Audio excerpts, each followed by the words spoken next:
Hello, hello, hello, and welcome to Courageously Kind. I'm Maddie. And I'm Liz. We're twin sisters and best friends. Together, we share stories of especially kind humans doing especially kind things, in hopes that these conversations motivate and inspire you to be kinder to yourself and others. When we're not speaking with an incredible guest, we'll speak directly from our hearts about what it means to us to be courageously kind.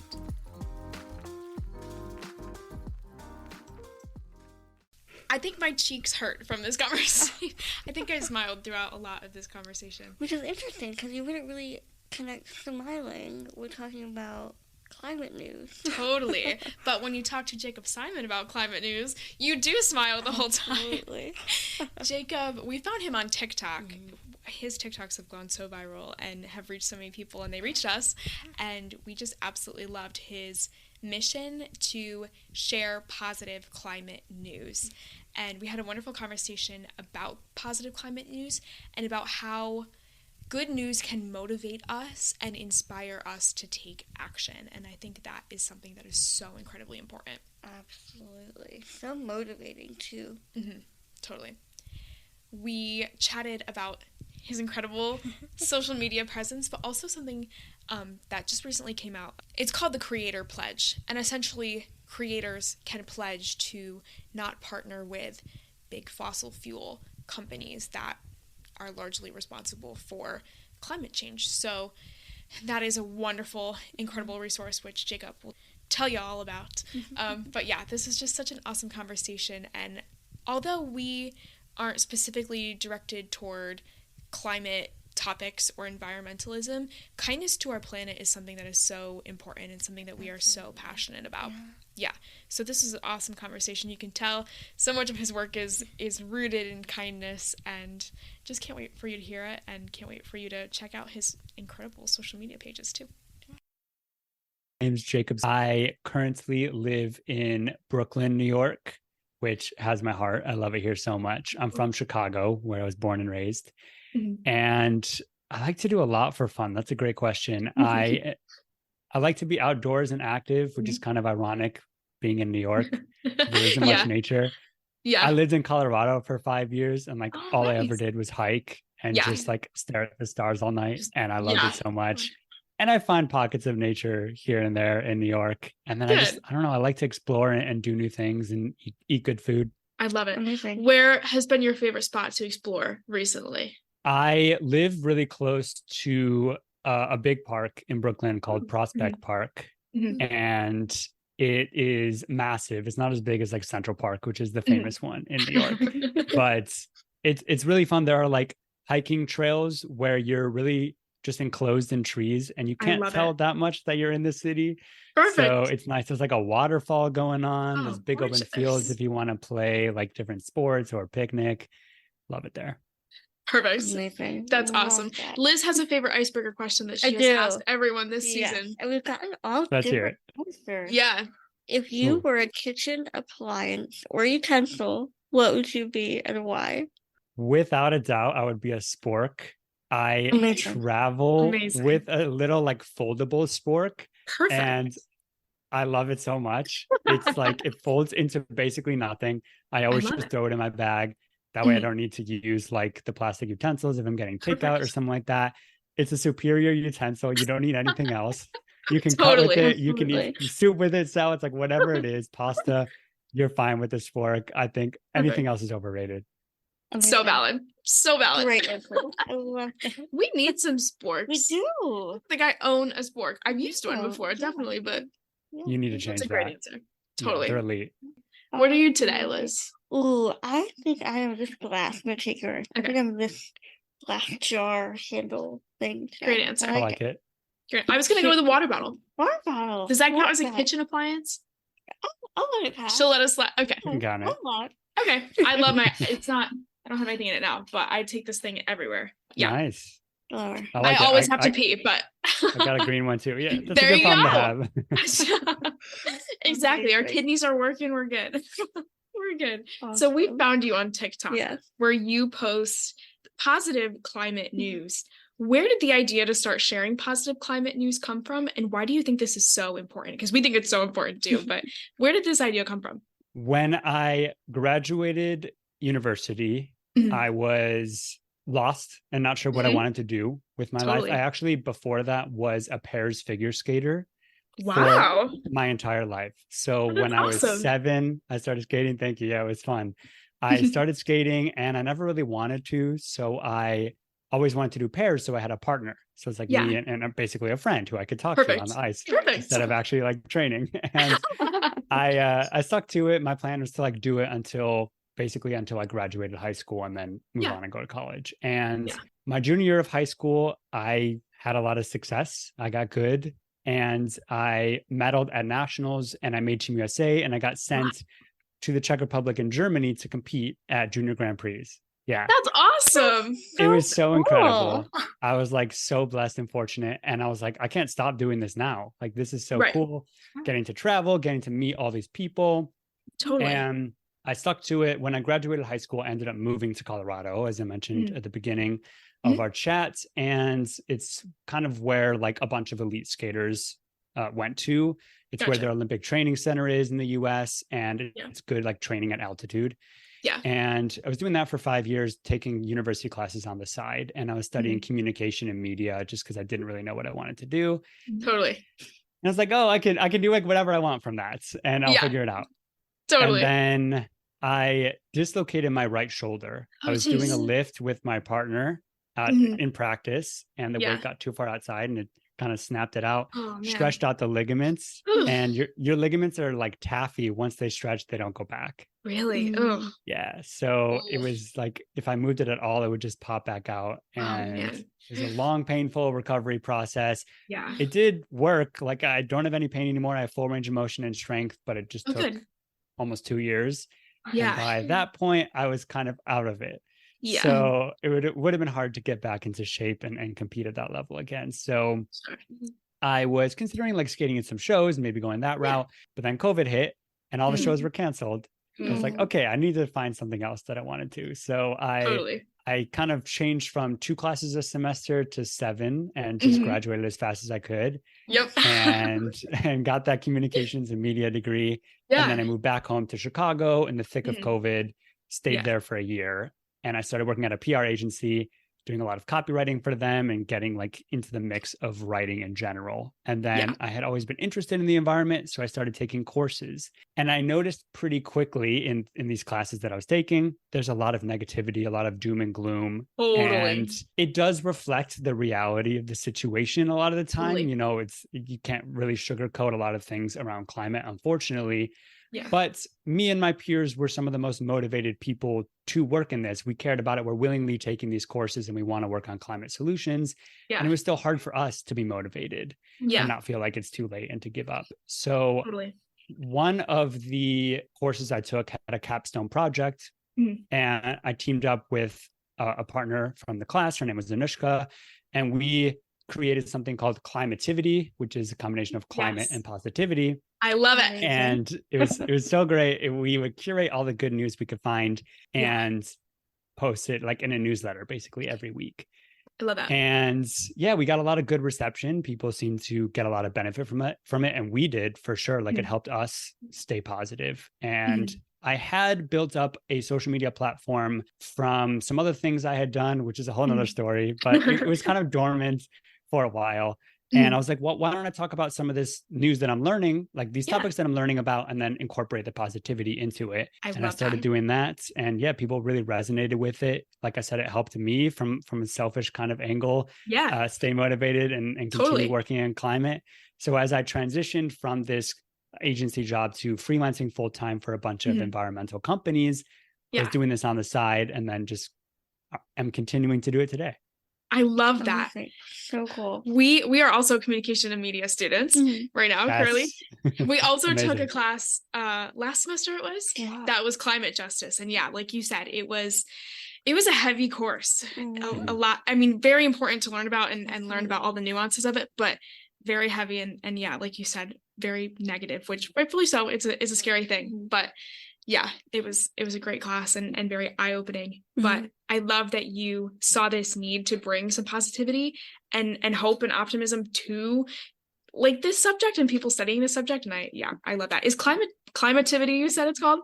Yes, Is Climativity. it still yeah. happening? Is it still a newsletter that is. people can? Oh, sweet. Amazing. It's still happening. Yeah, I send it out every Friday morning. Oh, I perfect. talk a lot about the same stories that I talk about in my videos, just another format for people that maybe aren't on social media or just want like the actual sources to the stories, because I include Love that. those. And Totally. then I also include a bunch of like action items that people can take to be a part of the solutions. Love that. Yeah. I love that there's an action Yes. item there too. I feel like Yes. it gives Mhm. readers, like, allows them to be able to participate in this and not just take a passive role in that. I love that. Yeah. Love Exactly that so the much. goal. Yeah. Yeah. It's Amazing. awesome. Another thing that we love is your introduction to all your TikToks. Can you tell us a little bit of why you choose to open every TikTok kind of in the same way? I love it. Yes, thank you. I love it too. And it was actually inspired by an art piece I saw. And I just like generally like to have deep like existential conversations. And when I Totally. would be in Colorado like staring at the stars, I would just like think and talk to my friends and put into perspective who we are as people, Yeah. where we are on this planet in the grand scheme of like the universe, Totally. and read like astrophysics books and stuff like that. Like I just personally really like that. And I saw this Yeah. art piece, and it was a collection of dates, and it Mhm. said, I might get this a little bit wrong, I might be No worries. paraphrasing, but it said something like, today is August 9th and it never will be again. And or August 9th, 2023. Like I think it said the date too.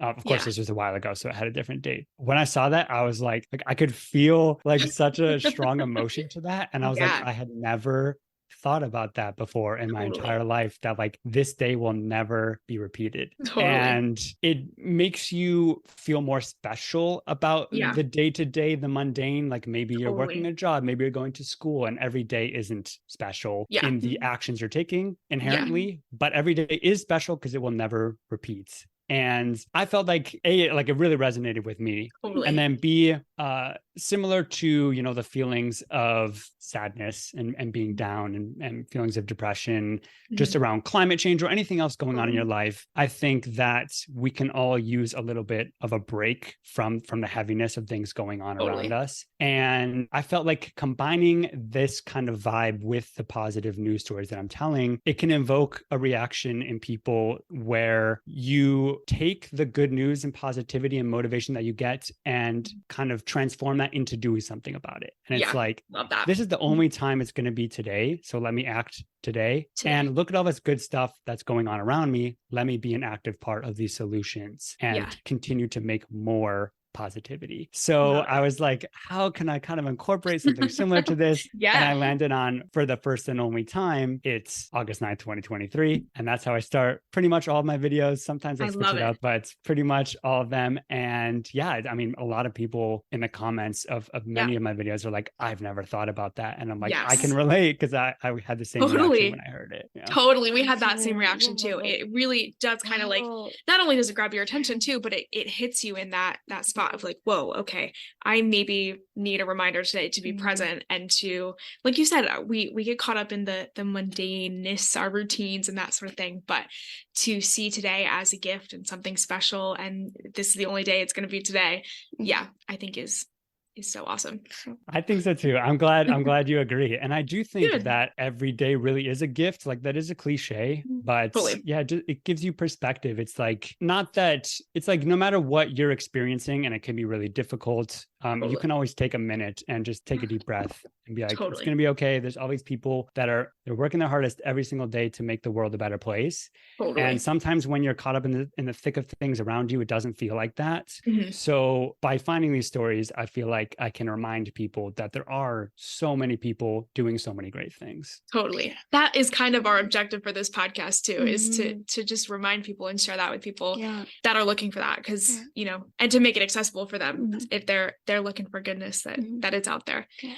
Is Yeah. there a news story or something that you've covered that has impacted you or stayed with you, something that you've remembered maybe recently or whenever, but a story in particular that has impacted you? That's a great question. There are so many. Yeah.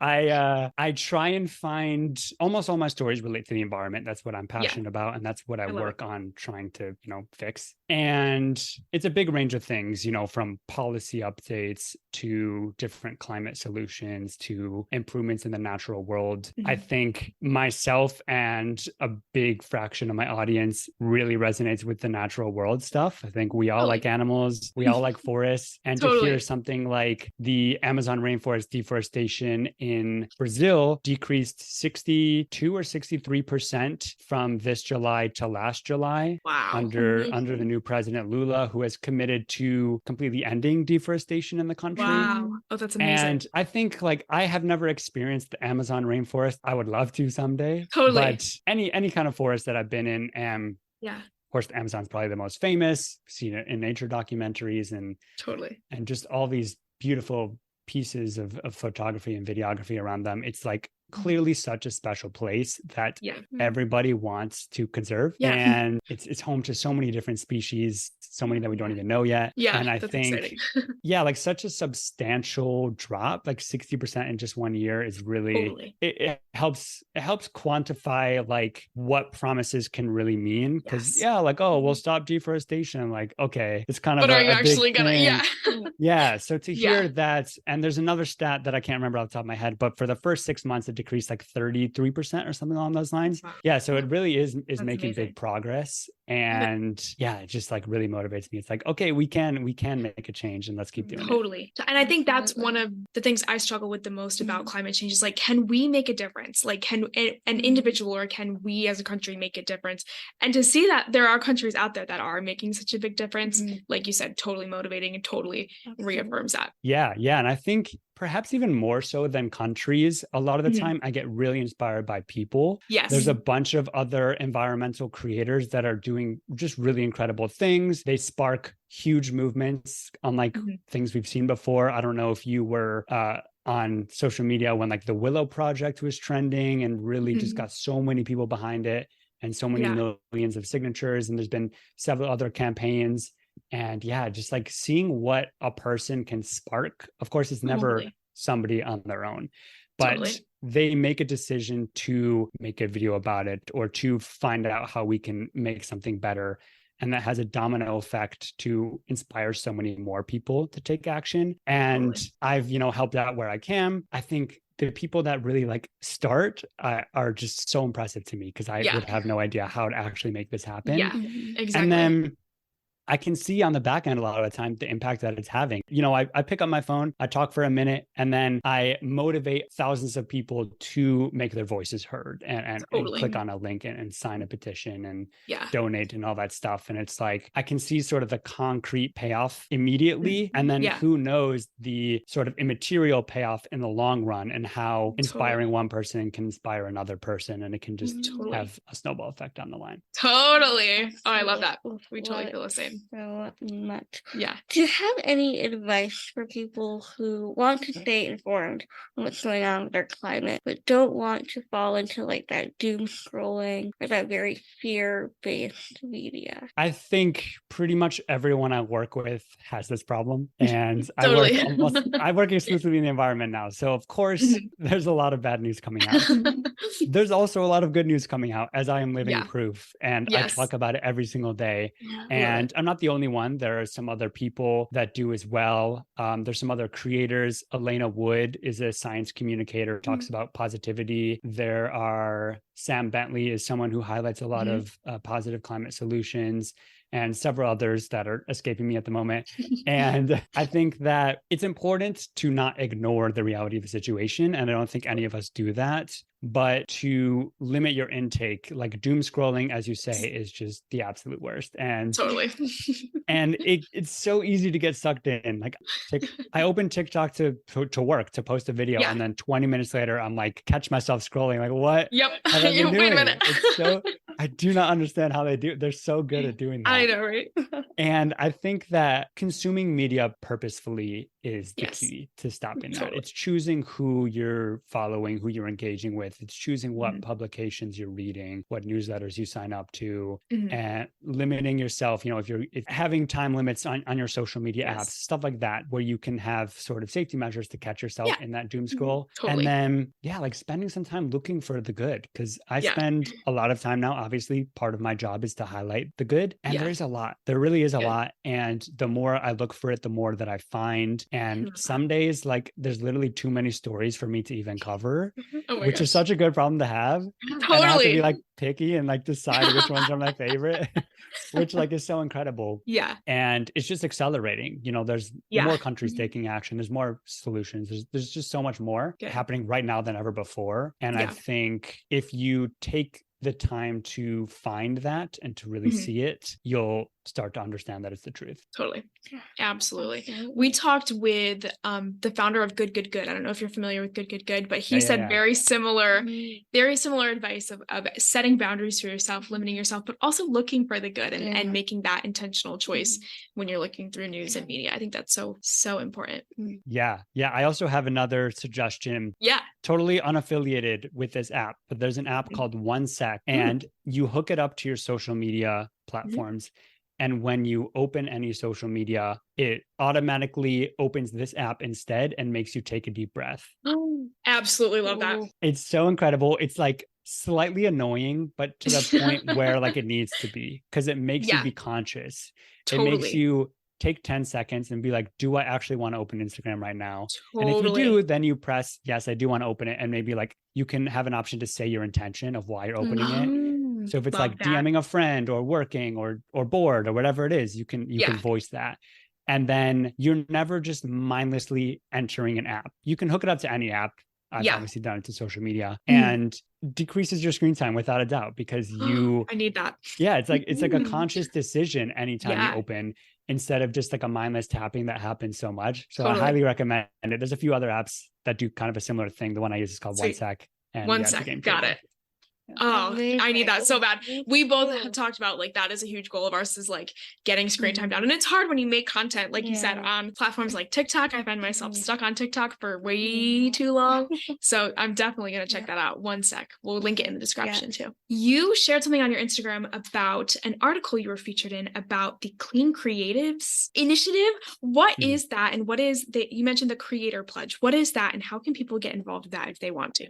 Yes, I am so excited that you brought this up. So Clean Creatives is an environmental nonprofit project, and they are part of a larger nonprofit called Fossil Free Media. And love that. The goals of both are to end fossil fuels. Clean Creatives specifically, which is what I'm a part of, they want to end fossil fuel advertising. So historically, in the years that they've been active, we have targeted advertising agencies and marketing agencies, PR agencies, and the people making the ads for fossil fuel companies. Yeah. And we have publicized the agencies that are working with fossil fuel companies. So making that common knowledge, because these agencies do not display that on their website. Right. They don't want you to know. Totally. They talk about, the Nikes and the cool Totally. ones, right? Not the Some fossil fuel greenwashing ones. going on there. Yeah. Lots of greenwashing. We highlight a bunch of these ads that we are able to find and educate audiences on how it's greenwashing and the problems with it. Totally. And we talk to these agencies and the employees there, and we help them realize the harms of making these ads, both the obvious ones that are, you're helping warm and destroy the planet,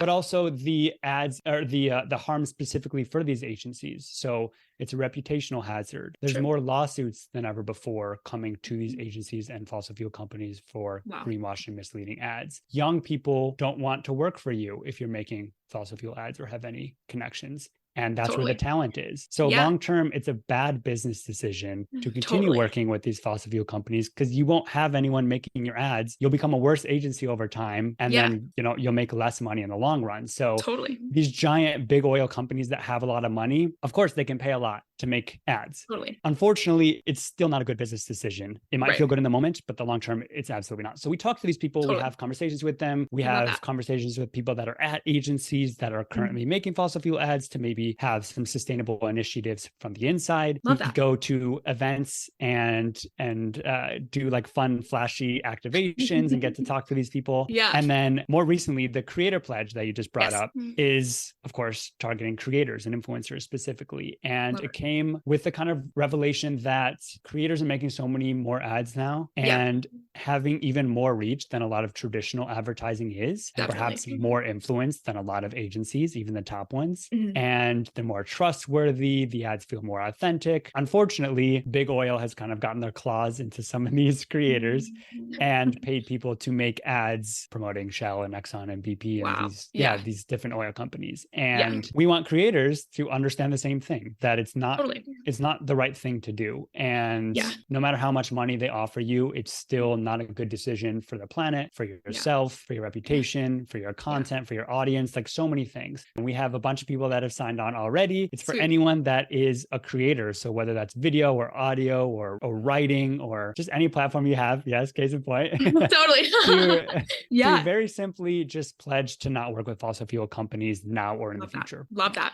We will be signing that pledge. Totally. Yes, please do. I love that. Yeah. And we'll totally share that in the description and on our Instagram and stuff too. Absolutely. I love it. I love that. And just being very intentional about, like you said, it's really interesting to me that like individual creators are taking such a role in advertising now, but also understanding the responsibility of that, I think is incredibly important. So I love that this is a thing. Totally. Yeah. I love it too. There's such an incredible organization doing so much great work. And I think I have an interesting insight as a creator myself, obviously. Yeah. And I've been fortunate enough to grow a substantial platform and see firsthand the kind of impact and influence I can have. Totally. And it's kind of crazy that myself and a bunch of creators that are a lot bigger and more successful than me too can pick up our phones, talk for 20 seconds and reach 5 million people. It's crazy.